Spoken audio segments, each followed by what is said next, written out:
So, reminder of things coming up.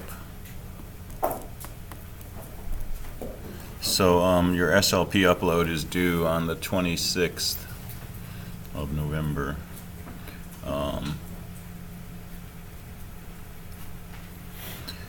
So click through, download this PowerPoint template. You do.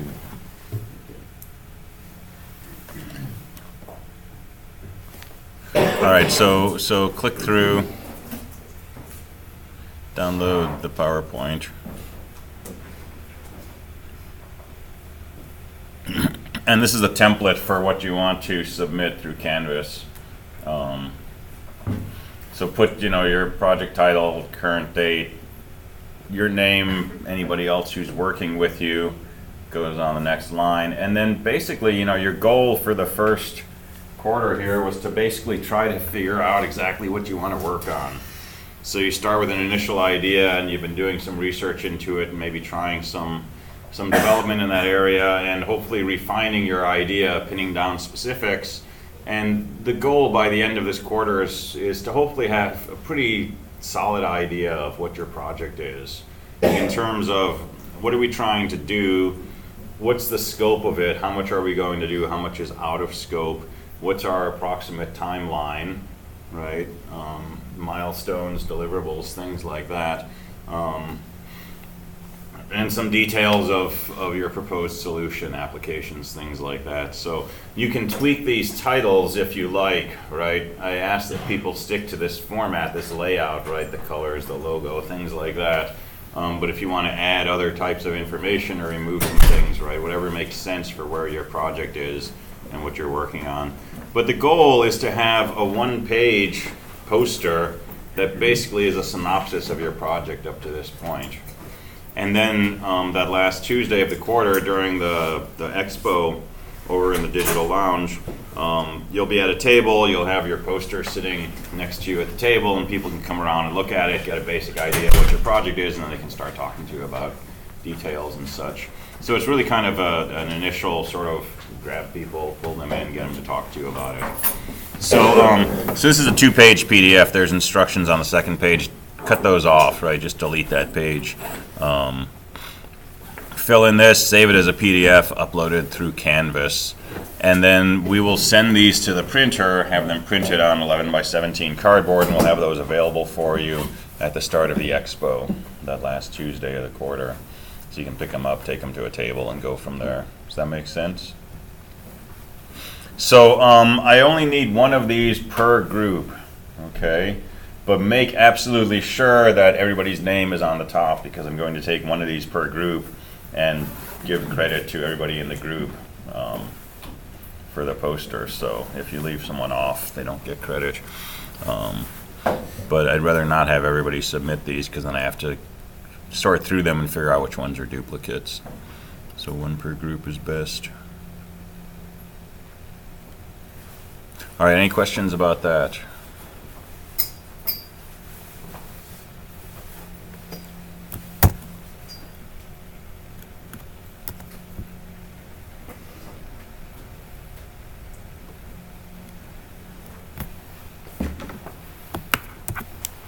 All right, so let's talk about SED and Awk. And I'm going to start with Awk because it's a little more fun.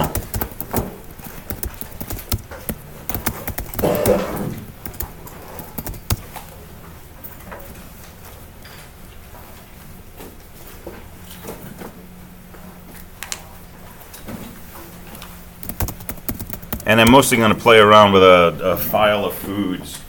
So here's the text file. It's got multiple lines of text, and each line has 4 fields on it. So there's a name of a food, there's a type, there's a color, and there's whether it's cheap or expensive. And it's just a test file we're going to play around with. So what is Awk?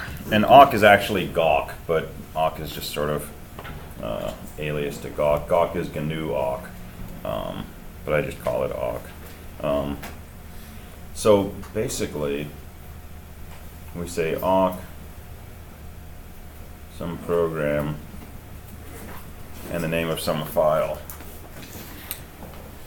And awk is a utility that will read the contents of this file and apply what we're calling a program to each line of input.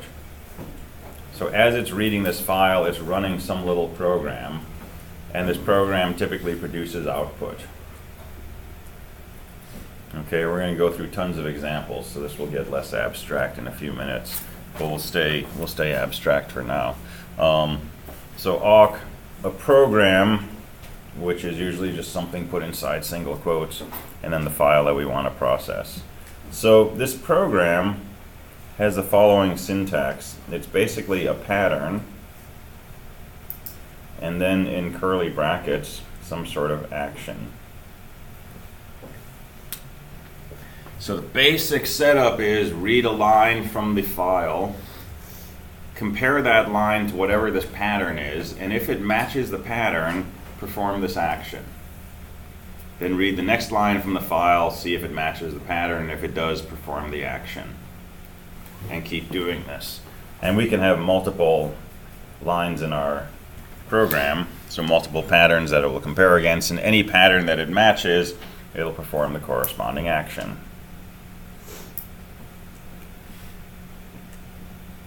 Okay, patterns can be things like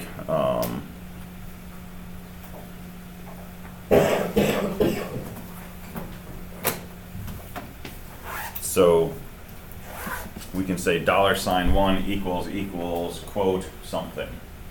Okay, so when we read this file, each field, so fields are separated by spaces, each field gets thrown into a temporary variable called $1, $2, $3, and so on. Okay, just like arguments to a bash script. So $n always gives us the nth field on a particular line. And we can do sort of standard Boolean operations to see if it's equal to something. $0 represents the entire line. Okay, that's like $* in bash. So $1 in that first line would be apple, $2 would be fruit, 3 would be red, 4 would be cheap, $0 would be the whole line, apple, fruit, red, cheap.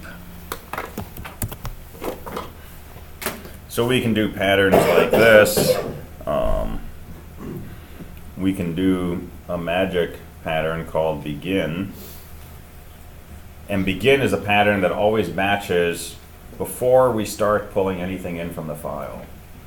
So it matches at the very beginning of this whole process. So it's a way to do initialization. And we can do a pattern end, which matches once we hit the end of the file. So we can do some wrap up or deinitialization by looking for that pattern.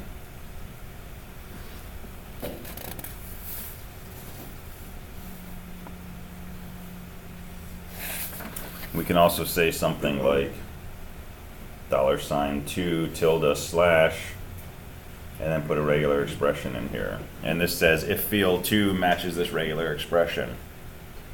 So we can use all the power of regexes in searching for lines where we want to take some action.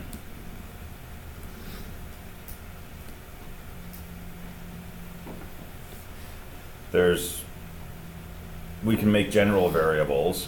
Okay, there's also special variables like nf, which is the number of fields. So in this test file, nf would be equal to 4 on every line because I have 4 fields on each line. But in general, it's however many fields you have on a line.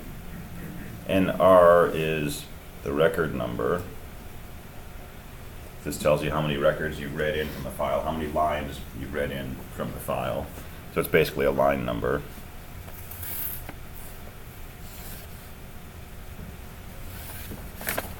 And our actions can be things like print. That's probably our most common action. It's just to print something out.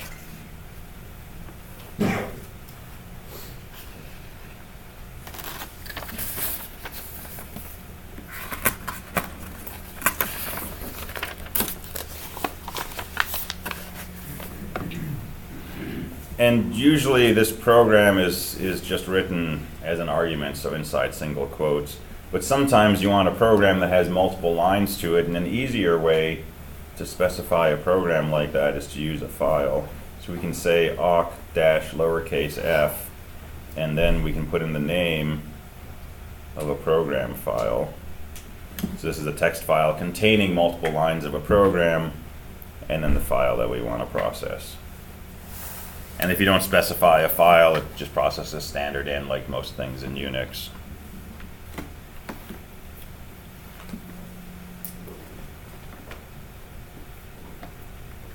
So let's look at some awk programs.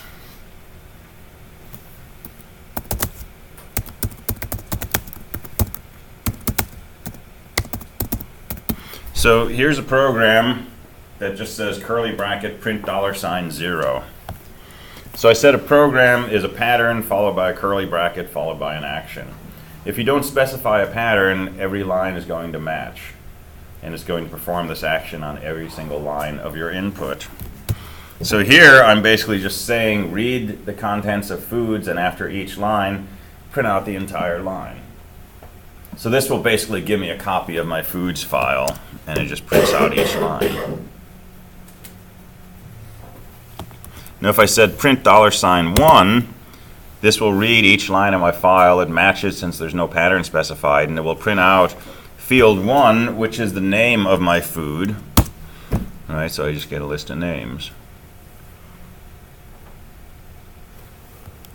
And if I print out $1, $3, it'll print out the name of the food followed by the color of the food. And it puts them right next to each other, because that's what I told it to do. So if I want a space, I could put a space inside. Right, you can also do a comma, and a comma says print these with a space in between. And you can do obvious things like I can print the color first and so on. So that's a very simple awk program, right? It's one line, it doesn't have a pattern at all that it's trying to match, and it's just printing the name and the color of the food. So let's throw in a pattern. So let's say if $2 equals fruit. Right, so now it's printing out the first and third fields for any record where that second field says fruit. So I've got a list of all my fruits.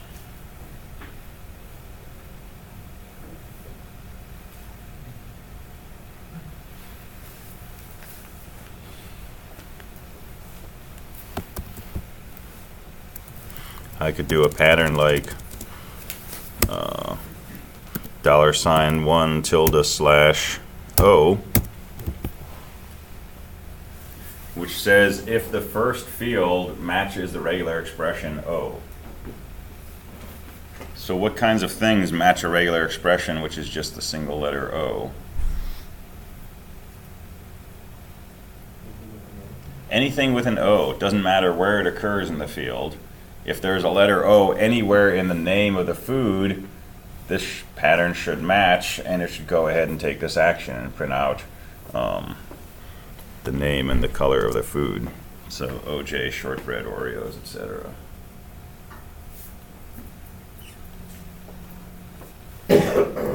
And if I try to match the regular expression $O, what's that going to match? Right? Anything that starts with a letter O, so just Oreos and OJ.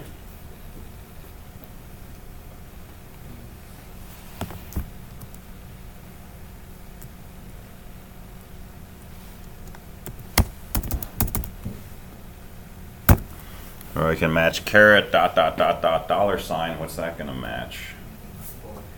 Anything with exactly 4 characters in its name, right? Beginning of the field, followed by any 4 things, followed by the end of the field. So that's my 4-character foods.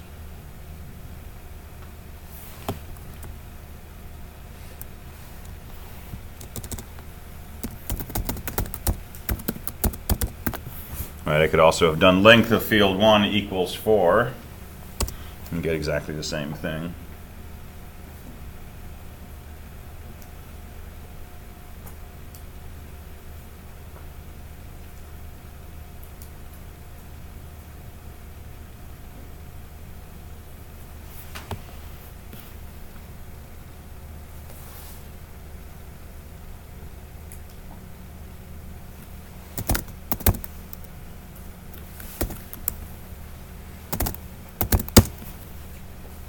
All right, so here I've got a 3-line program. My first line matches the pattern begin, which will always match before I've pulled anything in from the file. So this will happen in the very beginning of all the processing. And I have a pair of print statements: print out food, followed by type, and then print out some dashes to underline this. Let me go ahead and do food in color, since that's what we've been doing. And then if the length of the food is less than or equal to 4, I'm going to print out the first and third fields, which are the name of the food and the color. And then I'm going to match an end pattern. And at the end of all this processing, I'm going to print out goodbye. So I can say awk-ff0 foods. And it does the same thing as before, except that now we've got a header and we've got a trailer on there. So those begin and end patterns are useful for initialization startup.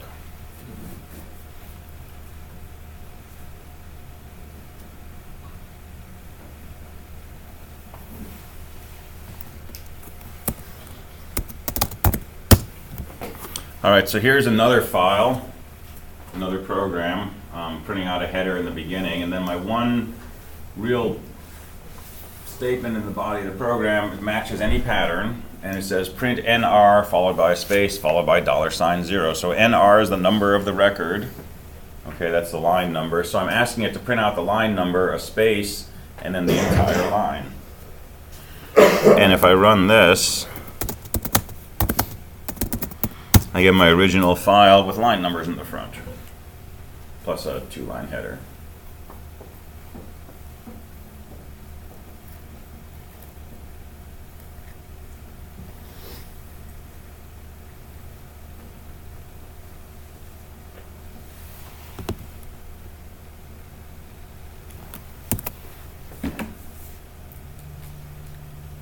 So another type of pattern we can do is a pair of conditions.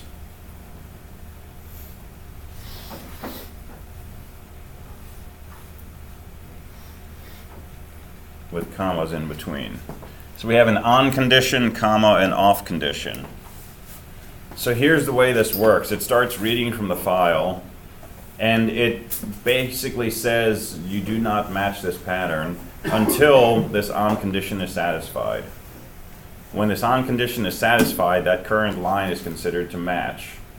And all subsequent lines will match until this off condition is satisfied. And once the off condition is true, then subsequent lines do not match the pattern until the on condition is true again. So the typical way to do this would be just something like starting line, comma, ending line. So number of record equals, say, 3, number of record equals 6. So this will not match until we input record number 3. And now this pattern will match, record 4 will match, 5 will match, record 6 will match, but then after that, this off condition has fired, so we don't match any more incoming records. So we can use that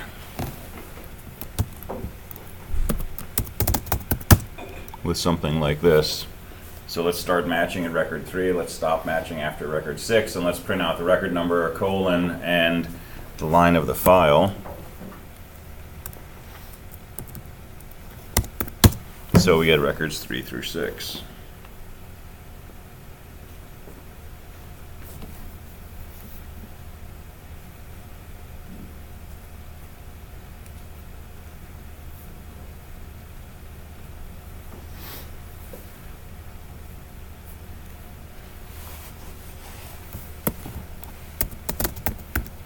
We can also redefine the values of fields.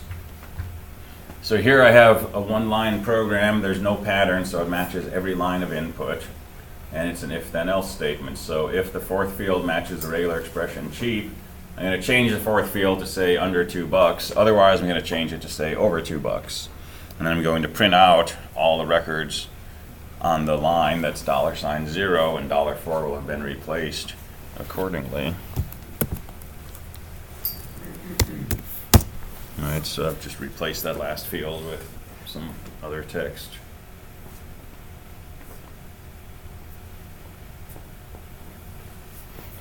And Awk is really a very general purpose programming language that also has the ability to do this pattern matching and to break input into fields and do substitutions and so on. So it's got if statements, it's got looping statements, it's got variables, it's got all kinds of things. Okay, so we're going to dig further into these presently. Again, the purpose of this is not always necessarily clear. Okay, it's like a 3D printer. If you have a 3D printer, you will find ways to use it. If you don't have a 3D printer and you've never had a 3D printer, it's pretty rare that you're trying to do something, you're like, dang, I wish I had a 3D printer, that would be perfect for this, right? That's just not kind of where our brains go. But if you've seen this and you've worked with it and it's in your toolkit, you will find uses for this, okay? Depending on what kinds of things you're spending your days on. And I use this stuff a ridiculous amount of time. When I was doing data analysis, I was constantly just taking files like this and trying to break it apart into fields and do things with it and tally things up and so on and so forth.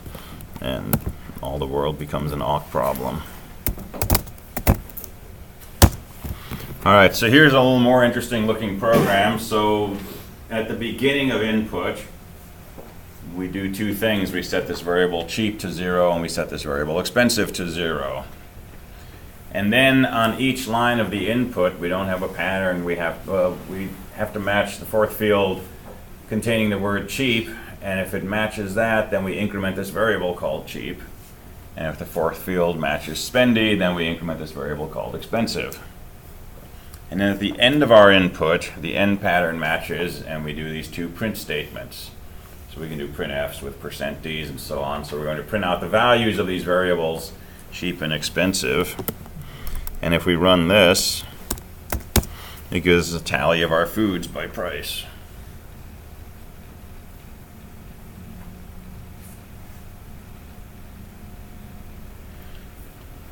And this is fairly ugly to do in C. Right? You have to use your argc argv to grab that file name. You have to open it up with an fopen, make sure that it doesn't return null, start using fgets. And each line that you get, you need to somehow parse it with scanf, pull out that fourth field, see if it contains cheap or spendy, increment a variable, and then at the end of file, when you detect a null, close your file up and do these two print statements, right? And it's fairly trivial in awk. It just kind of like happens.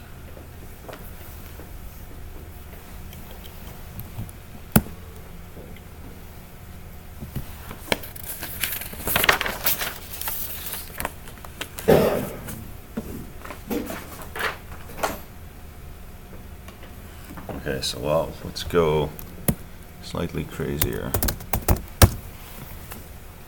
So here's a shorter program. It has one statement, foods bracket $2++. Every input line, we say foods bracket $2++. Okay, so what does our input file look like? It might say like apple, fruit, red, cheap,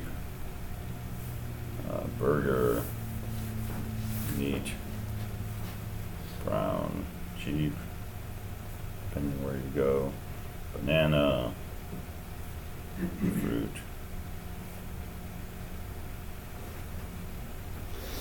and so on. All right, so what does awk do? It reads this first line from our file. $2 is equal to the string fruit. So this statement says foods bracket fruit ++. And then it reads the second line of the file, and $2 is meat, and so the statement says foods bracket meat ++. And then the third line, $2 is fruit again, so it says foods bracket fruit ++. So what is this stuff? Foods bracket meat, foods bracket fruit. What does that mean? We touched on this yesterday in Bash. It's an associative array, right? Foods is an array, presumably of numbers, because we're saying plus plus, and it's indexed by these words. So there's an entry for fruit, foods bracket fruit, and there's an entry for meat, foods bracket meat. And if we don't initialize something, its default value is 0. So the first time we execute this statement, it says take the current value of foods bracket fruit. Well, by default that's 0. Increment it. So foods bracket fruit is equal to 1. And then same thing here when we get to the burger, foods bracket meat equals 1. But then on this third line it says take foods bracket fruit and increment it. Well, foods bracket fruit is currently 1, so it's going to increment it to a 2. So what are we doing here? Yeah, we're counting each food type. And we're storing those counts in this associative array called foods. So after these 3 lines, foods bracket fruit equals 2 means we've seen 2 records where the second field was equal to fruit, and 1 record where the second field was equal to meat. And as we process this entire file, this associative array keeps getting built up, and it stores the number of times each type has occurred. So what do we do at the end? We have a for loop.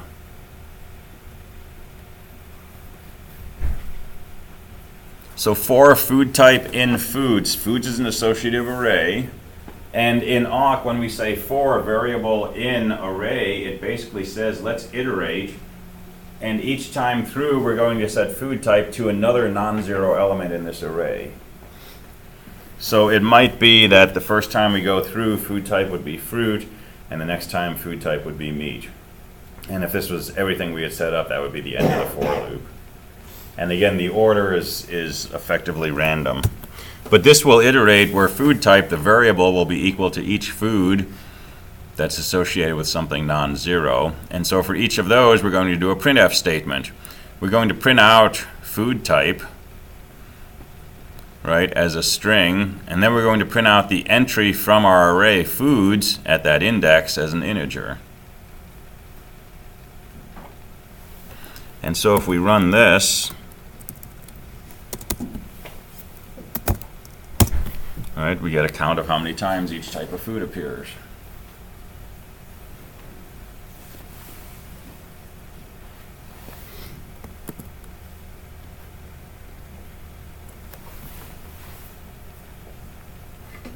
And that's fairly painful to do in C, as you might be remembering.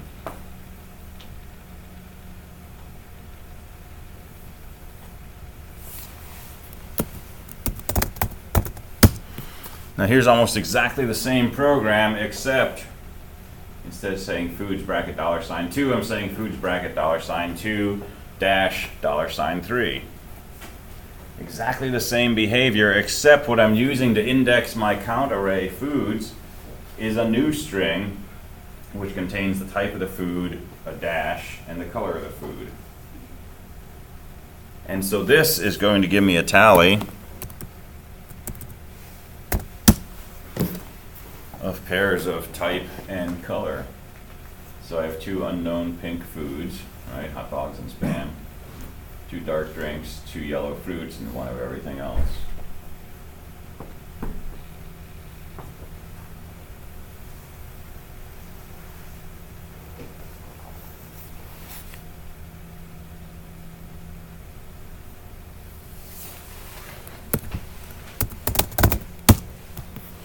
All right, well, here's another variation of this. So every line of input, I'm going to take the following action. So I've got a for loop for item equals 1, item less than NF. NF is the number of fields on each line. So it's the number of things separated by spaces. So for each thing separated by space, I'm saying count bracket $item plus plus.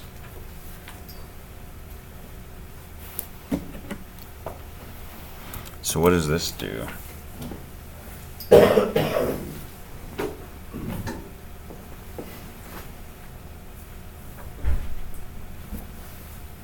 Right, this is for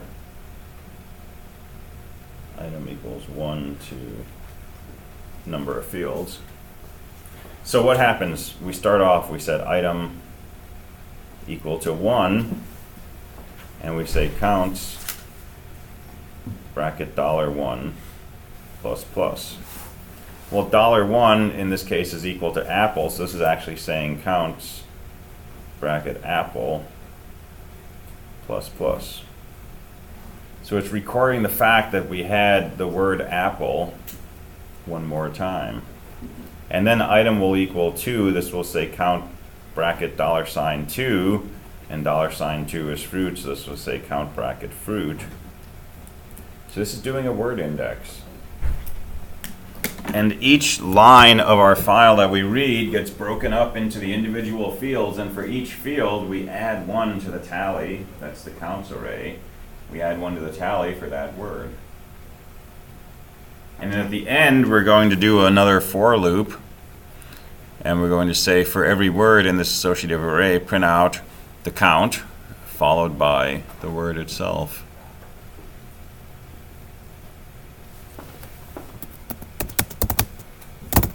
So if I run this,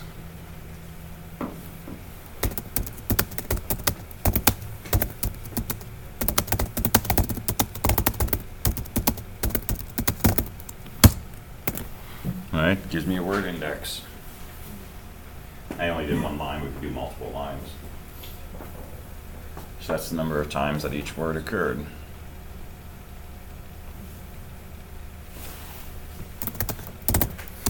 And the code is minimal, right? It's really one for loop with one statement in the body and then one end condition. Yeah. So it's a lot smaller than C, but processor-wise, is it faster? Probably it's a lot slower because it's interpreted and it's got to do all the stuff that we normally explicitly do in C. So it's got to initialize things and it's using a hash instead of an array. So it would definitely be a lot slower than PA4. But that's a general trade-off. Stuff that's easier to write tends to be more intensive on the CPU. And what's the most efficient thing on the CPU? Assembly language. It's probably the hardest to write. Prints out an integer with 3 characters total, so it puts leading spaces in. It's just making the output, so it's write justified.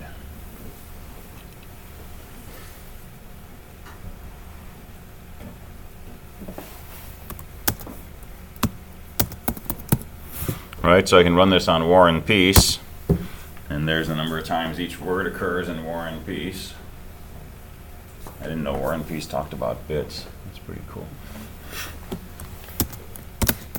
And if I do a numeric sort on that, I get a list of how many times each word occurs in increasing order. So does the most common word, not surprisingly, 50% more common than and so on. So what's the least common word? Dash dash.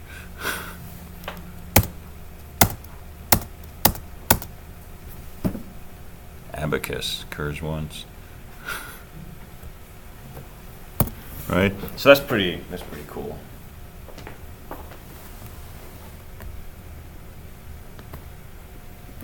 So here's a slightly different version. It's the same program, but I threw a shebang in the top, and the shebang has the path to awk with a -F switch. And so what this is doing is if I say the word index, and I've set it to be executable, Bash will open up this file, it will see awk, and it will say, hey, this is supposed to be run with awk. And it will take this program and feed it through awk-f, which basically means run awk and use this as the program. So now I can do something like index foods, and it runs my awk program on the foods file. And I don't have to type awk-f blah blah blah, right? I'm just sort of bundling it up with the shebang.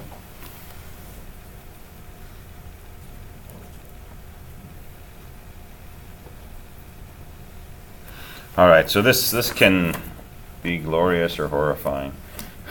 You can definitely lose yourself in this, but you got a 5-day weekend coming up. All right, we can also do more general programming in Awk. Okay, we can do programming in Awk that has nothing to do with files at all because it's got a whole programming environment inside. So here's a program, S1, and this simply matches the beginning of our input. And if I don't have an input file, it will still match in the beginning. And it's just a for loop from 0 through 9. I just print out the value of my loop variable. So this will just print out the numbers 0 through 9. So I can just do awk-fs1 and it runs my program.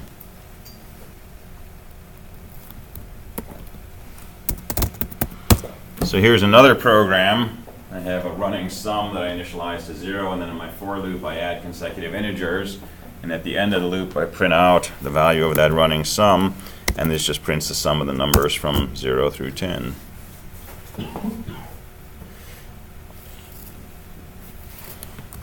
And I mean, I can give it a file, but it's not doing anything with the file because I don't have any other statements except the begin.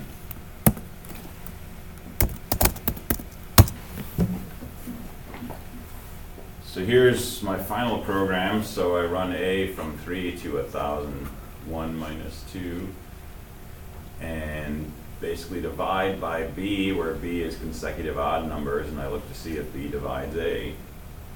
And if B divides A, I set this flag comp to be a 1, saying this number is composite. And at the end of testing all the possible divisors up through the square root, if composite is still 0, then I print out the number. So this is a prime number generator. And if you run this, it just gives you a list of primes from 3 through 1,000. Now that's not really what Awk was made for, but it's a nice interpreted version of something that kind of looks like C. It's a little easier, more natural to work with than Bash, but we don't have to compile it, and we don't have to declare variables and all this kind of stuff. So it's kind of like a BASIC or something, or maybe MATLAB. So Awk is, you know, again, it's this big, huge thing. This is a really thin path through what Awk is, but it hopefully gives you some idea of what kinds of things we can do with it. And that may or may not help you with PA5.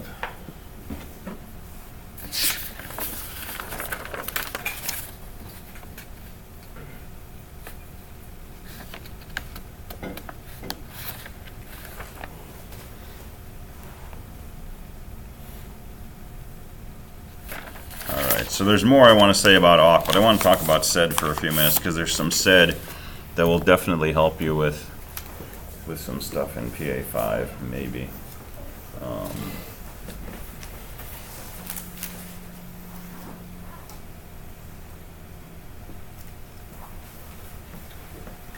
So here's the form of SED I tend to use most. SED, single quotes, substitute / old / new. It's a way to do these regular expression-based substitutions without having to go into VI and type colon, substitute / et cetera, et cetera. It lets us bundle up a regular expression and something we want to replace it with in a command line, right? So we can put this inside scripts and so on and so forth. And why would we want to do this? Let me give you an example.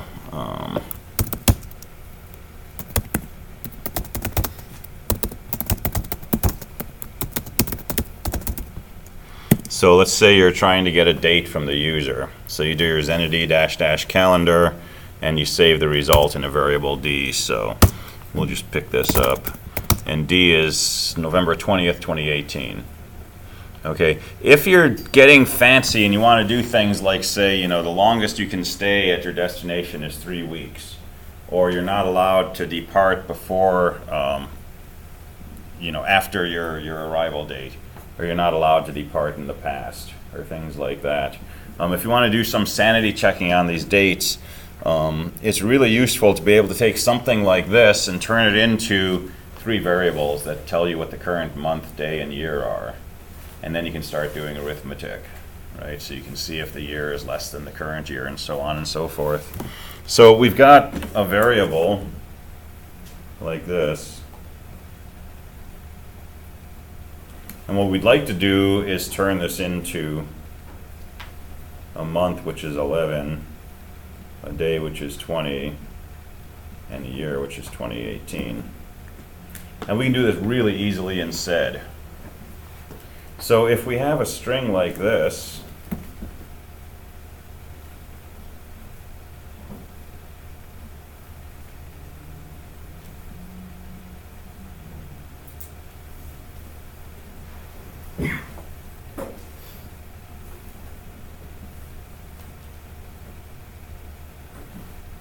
don't try to write that down. Well, you can try. But this is one of these regular expressions, right? Basically, I'm saying let's start at the beginning of our line, and let's take the first two characters, and let's throw those into register 1. And then let's match any character. This is a slash, but I didn't want to type a slash. And then let's take the next two characters, that's these, and let's throw that into register 2. And then match any one character, that's the next slash, and then take 4 more characters, those are in parentheses, throw those into register 3, and then I didn't need the end of the line, but I'm being brave. We'll say the end of the line comes next. So this will match something with exactly 10 characters on the line. And if it matches, those first two characters go into register 1, those go into register 2, those go into register 3. So if I substitute this entire line with, say, \2, this will take this original date string and turn it into just the day. And if I do \1, it'll be the month, \3 will be the year. So I can do something like this.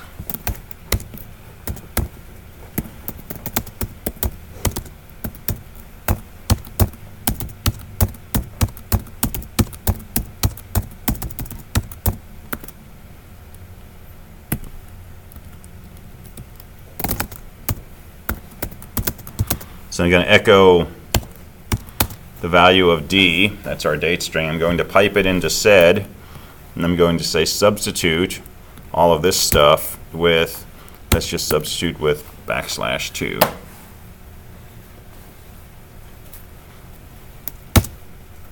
Whoa, look at all them errors.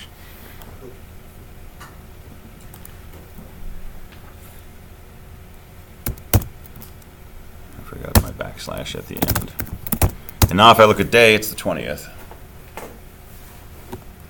And if I do this and I substitute with \3 and I save that in year, right, my year is 2018. And if I do \1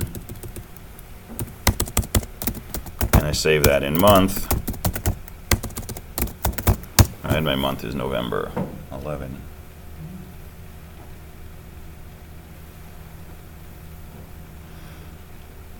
So this is quintessential Unix, right? You might be able to Google, how do I pull the year out of a date using SED and find this, but nobody in their right mind would post something like this on Stack Overflow, right? But if you know how regular expressions work, and you know how the S command works in SED, and you understand pipes and backquotes, and you have the wherewithal to put all those pieces together, right? This is fairly painless. That's a lot of ifs, okay? Until those things are true, this is really painful, right? But if you're not, time crunched, I've got to get this to work in 30 seconds, right? Play around with it, right? Explore it, get a little more comfortable with it, and it will serve you well down the road, okay? I am constantly writing SED commands like this. It just comes up all the time, and like I say, if you don't know how to do it, you don't see applications for it, but as soon as this is like part of your repertoire, you start finding lots of ways to do this. And the alternatives are fairly yucky, right? I mean, if I just have a date string, I can go into VI and I can just like delete the beginning and the end of it, but if I had a whole file with 1,000 dates and I just wanted to see how many times the 15th occurred, right? This makes it really easy to just pull out those dates, sort it, pipe it into unique dash C, and that'll tell me how many times each date occurs, right? Or, you know, I could substitute the slashes for spaces and I could use awk and just print $2 because I know that's going to be the day, the middle field. So there's lots of different ways to get where you're trying to go. But it's just about building up tool sets, basically. All right, so we'll talk more about awk on Monday. We'll talk a lot more about SED, because SED also has a little programming environment, so we'll go into details of both of those. That will probably take us a couple of days, and then I'm